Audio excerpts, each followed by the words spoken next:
Teresa, is Martin asleep? Si, Senor Tinsdale.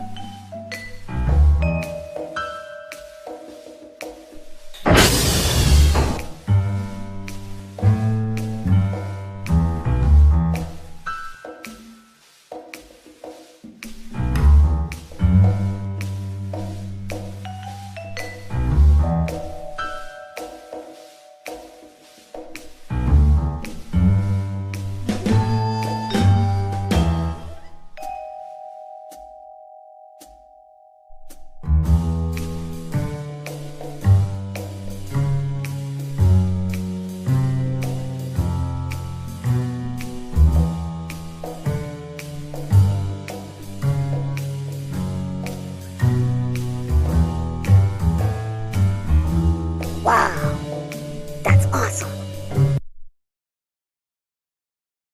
Now, son, as you know, I have to go to New Mexico for several weeks. So please, be obedient and listen to Miss Teresa. Miss Teresa, please check again with the Rockefeller School to see if a spot is opened up for Martin. The less time he has to spend in public school, the better. Si, Senor Tinsdale. Dad, do you have to go that long? The science fair is coming up in a few weeks, and I was hoping... Now, Martin, we've already spoken about this. You know I have very important work to protect our nation's security. Miss Teresa will be more than happy to go to the science fair. Right, Miss Teresa? Si, Senor Tinsdale. I would love to go. Now, Martin, I promise, when I get back, we'll do something special together. All right, champ? Oh, okay. All right, class, settle down. This year's science fair is just 6 weeks away. I highly recommend you work in partners. I'm gonna give you guys a few minutes to talk amongst each other about your project plans.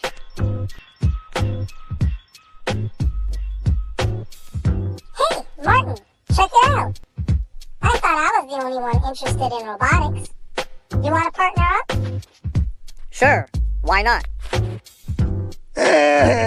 Look, everybody. Nerd and Nerdier made a love connection. Look, everybody. Dumb and Dumber are teaming up for the science fair. Let's hope they don't blow up the school. Hey, Butch, no hard feelings, man. Here, why don't you and your friend get a nice lunch on me? Wow. Thanks, Martin. You know, I was just joking about the nerd thing. Some people can't take a joke. I think you're actually kind of cool. You need any protection around here? Just let me know. Wow, Martin. Seriously? My dad says the two best ways to deal with ignorant people are threats or bribes. It worked, didn't it? Wow, Isaac. Did you see how that new kid handled Butch? Why don't you invite him over to your house for the movie night on Saturday? Sure. Rest. I don't have any more. Huh? Did you hide under the pier? Answer. Oh boy, I can't look. Ciao, watch no more. I think I peed on myself.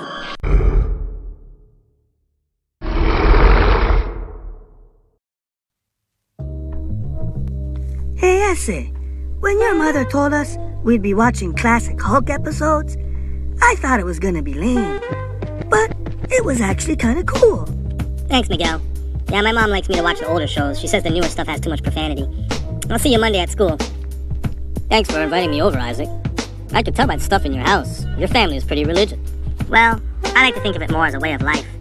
My mom and I, we're Hebrews. We're followers of the Most High, Yahuwah. Oh, that's cool. Yeah, my mom died when I was 5. But I always remember she would always sing this song to me. Put your hand in the hand of the man that stilled the waters. Wow, your mom sounds like she was pretty cool. I know what it's like to lose a parent. My dad died when I was young too. Well, no use reminiscing on stuff we can't change, right? I hope you don't get offended, but my dad always taught me that religion is for the weak. He always quotes Karl Marx, where he says religion is an opiate of the masses. Do you believe that? Well, who needs God when we have it within ourselves to reach a godlike potential? People think what happened to the Hulk was tragic, but I think it was great. Imagine having all that raw energy and power, and what you could do with it. Yeah, but I bet the green skin probably didn't make him very popular with the ladies. Before my dad died, he taught me that with great power comes even greater responsibility. Great power in the wrong hands can be disastrous. I know you probably don't believe what I'm about to say, but it's in the scriptures. And the scriptures say that Satan fell from heaven because he was on a power trip, and he lusted for the power that Yahuwah had. In the book of Isaiah, or NehemiYAH, chapter 14, verses 13 and 14, the prophet gives us an inside look at what was in Satan's heart.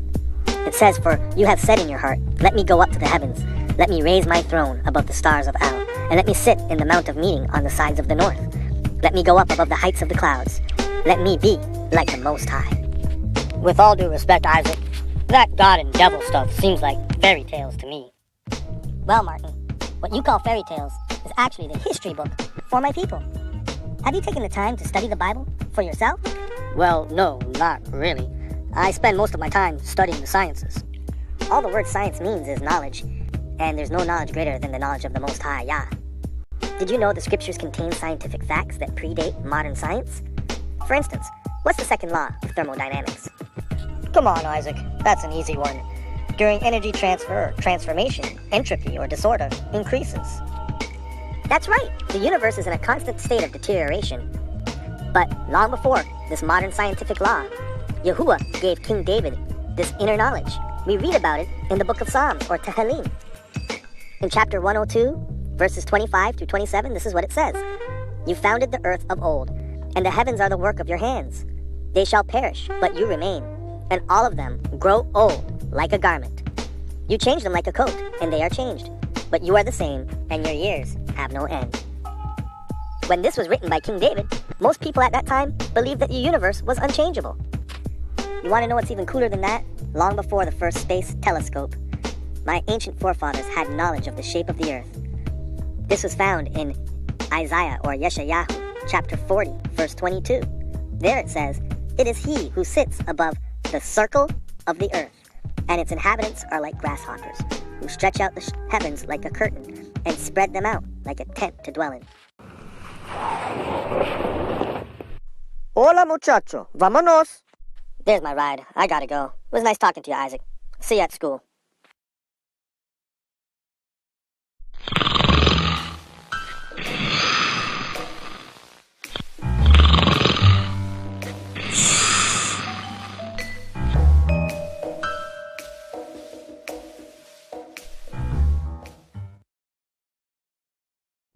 Hey, Martin. Care to join our scripture study? Seriously? This is what you guys do at lunchtime? Yeah, sometimes. Danny was sharing with us a review about our great Hebrew ancestor, King David, and how he went on a power trip. Why don't you stick around? You might learn something. Well, since you put it like that. King David Okay. was the Melech of Israel.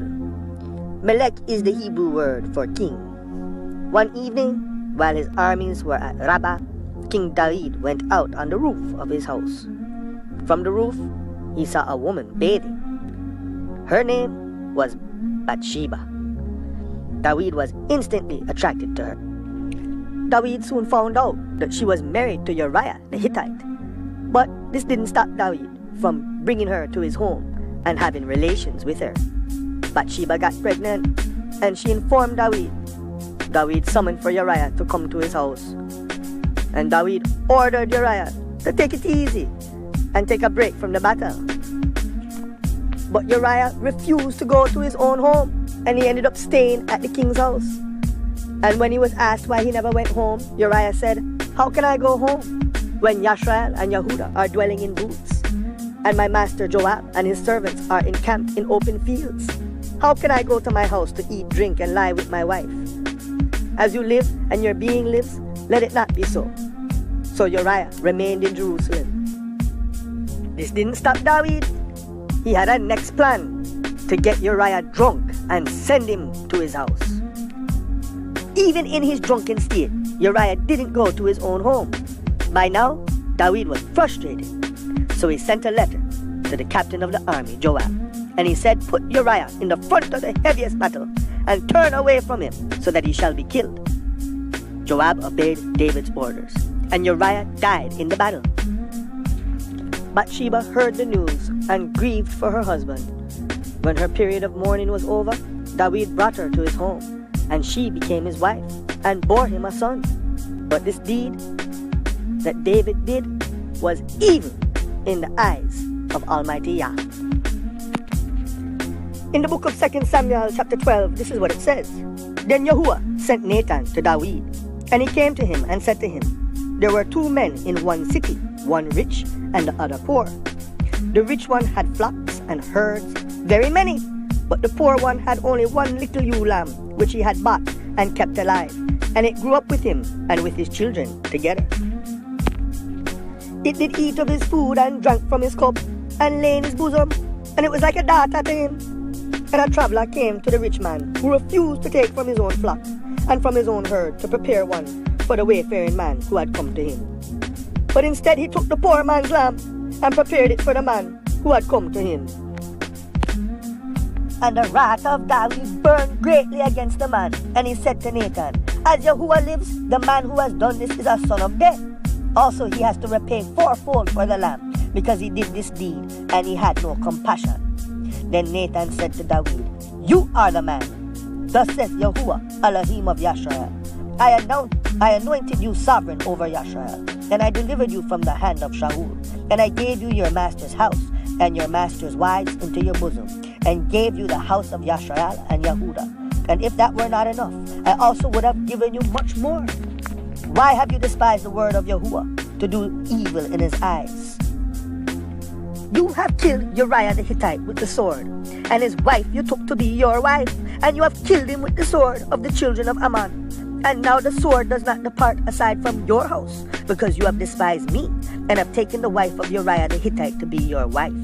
Thus says Yahuwah, see, I am raising up evil against you from your own house, and shall take your wives before your eyes, and give them to your neighbor, and he shall lie with your wives in the sight of this sun.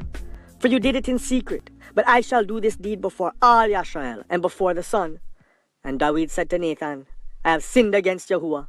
And Nathan said to David, also, Yahuwah has put away your sin. You shall not die.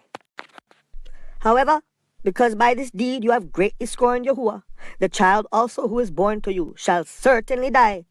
And Nathan went to his house, and Yahuwah afflicted the child that Uriah's wife had born to David, and he was sick. And over the course of time, the child died. You guys call David a great king? He's a weakling. Life is about survival of the fittest. Feelings of guilt? Man, that's for the weak. If I was that king, that prophet wouldn't have had a chance. It would have been off with his head. That's where you're wrong, Martin. Life is more about just surviving. It's about thriving. The only way to do that is if you have a relationship with Yahuwah. There's strength in realizing your mistakes and acknowledging them.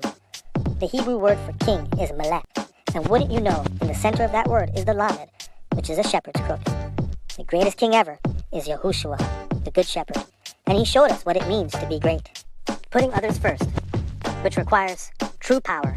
The power of humility. Well, thanks you guys, but I think I'm gonna step back into the real world now.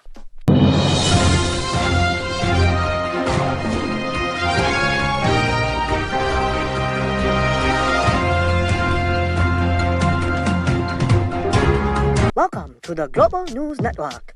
I am Cindy Wong. And I'm Marvin Masters. As you know, the city has been devastated for the past few weeks by a string of bank robberies in which hundreds of thousands of dollars have been stolen. Oh, that's so terrible, Cindy. Marvin, why are you smiling? It's so terrible. It's the Botox, Cindy. It's frozen my face. Speaking of your face, Marvin, why your face orange? You look like Ernie on Sesame Street. All I can say, Cindy, don't fall asleep when you go into the tanning booth. Oh, I am now being informed. We have a break in the case of the bank robberies. we have security camera footage of the bank robber. As you can see, he's wearing a special suit of armor. If you have any information on who this might be, please call our hotline. Hey Isaac, check it out. I didn't realize Martin was so loaded. I told him my birthday is in 2 months, and he gave me an early present anyway.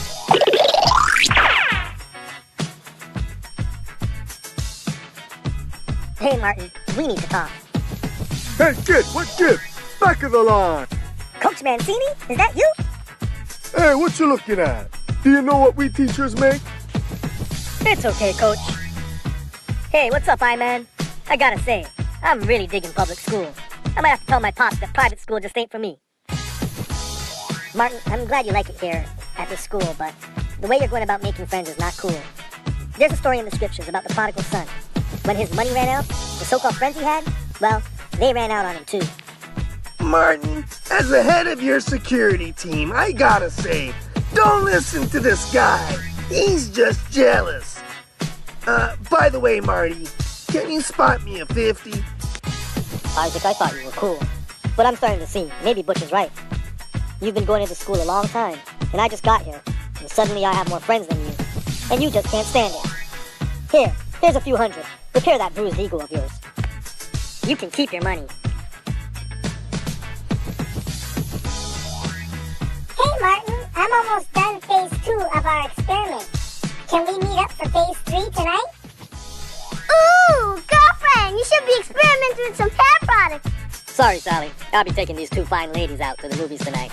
We'll hook up later.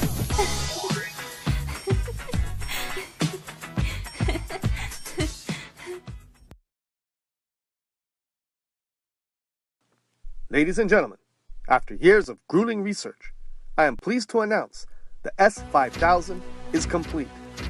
As we speak, sitting in my home lab is a piece of sophisticated technology that will change the face of this nation's military. This modern-day suit of armor will transform the average soldier into a super soldier, equipped with a special nerve gas agent that will knock out an unsuspecting foe. The wearer of this suit will also possess superhuman strength. The mask of this suit has X-ray vision capabilities. And also, there's laser beam technology that enables the soldier to cut through the thickest metal. Finally, folks, I've saved the best for last. This suit will enable aerial combat. That's right. This suit comes with wings. Tinsdale, you really outdid yourself this time. Let me ask you, what's the downside to this suit? Well, Mr. Vice President, you've heard about absolute power. If this technology falls in the wrong hands, I suppose the one wearing it could go on a very dangerous power trip. Da-na-na, na-na-na. Oh yeah, I love me some Sports Center. Huh? Did the Yankees win? Huh? Yes? All right. High five. Clifford, have you been messing with my coffee?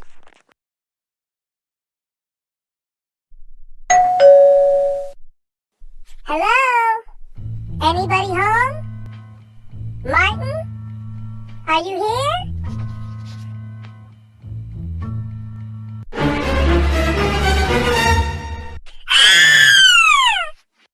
Sally. Martin? Is that you in there? You've been working a lot harder on this project than I thought. Sally, you shouldn't be here. Go home. No, Martin, please, wait! What's this?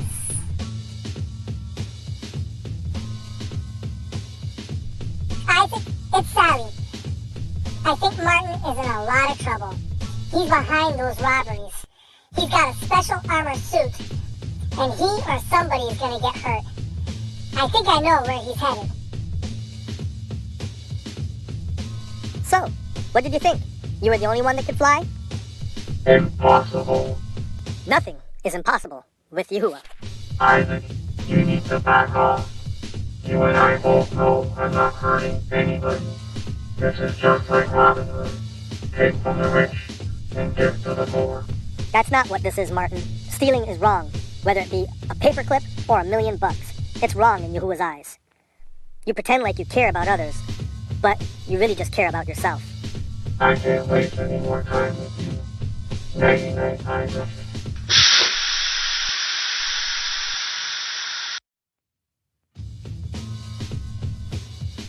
Martin, this needs to stop, or somebody's gonna get hurt. Isaac, now you're making me really upset. It's not God's wrath you have to worry about. It's mine. Come here and fight like a man. Martin, I don't want to hurt you. This guy has gone way too far. He's messed with the fro. Oh boy, I hope Sally called the cops. Hey, Tin Man, catch me if you can. Cousin! I thought I done told you not to mess with my coffee! From you, and ours is to keep every penny. There's a really bad power struggle there. I went to this Chinese mall. You don't get for $34.50, now price gone up maybe $40. Be a man. Sorry, Mr. Peters.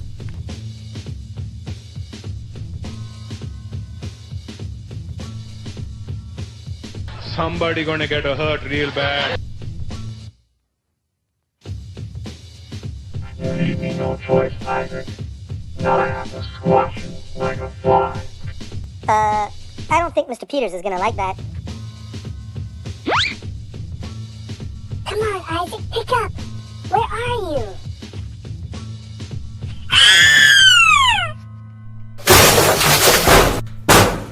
Help me!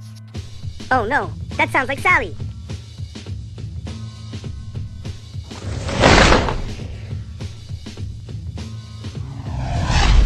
I really need a vacation. Mommy, the little boy's flying. Martin, there's no way I can lift this on my own. I need your help. Please. Sally, she was one of the few true friends you had.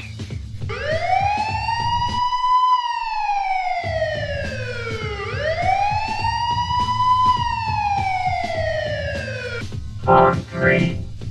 1, 2, 3. Sally, are you okay? Isaac, I can't feel my legs.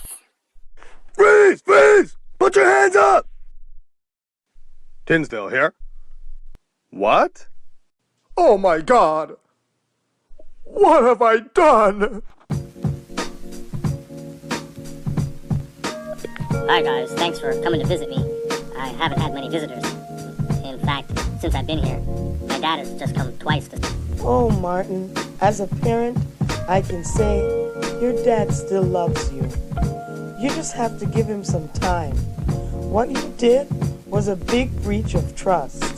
I know, Mrs. Carter, and trust me, a day doesn't go by that I don't regret what I did. I only wish I could have recognized who my true friends were.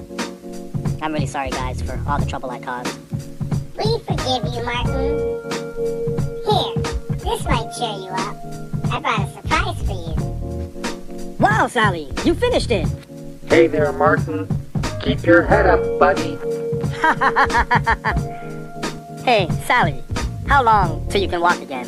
Doc said I should be back on my feet in a couple of weeks. Well, we'll leave you two boys to talk. Hang in there, Martin. We'll be praying for you. I brought a gift for you. It's a science book. Awesome! Oh, wow.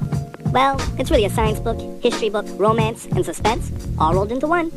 You did say you never read it before, so you may be pleasantly surprised at what you find inside. You know, Martin, your scientific knowledge of all the money you had, flashy clothes, none of that impressed me. What impressed me was when you came back to help Sally. I know there was a still small voice telling you it was the right thing to do. And you listened.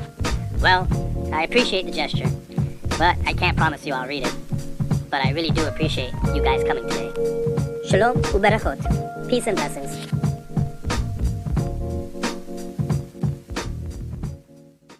Put your hand in the hand of the man who stilled the water. Put your hand in the hand of the man who calmed the sea. Take a look at yourself and you can look at others differently by putting your hand in the hand of the man from Galilee. I love you, son. I love you too, Mom.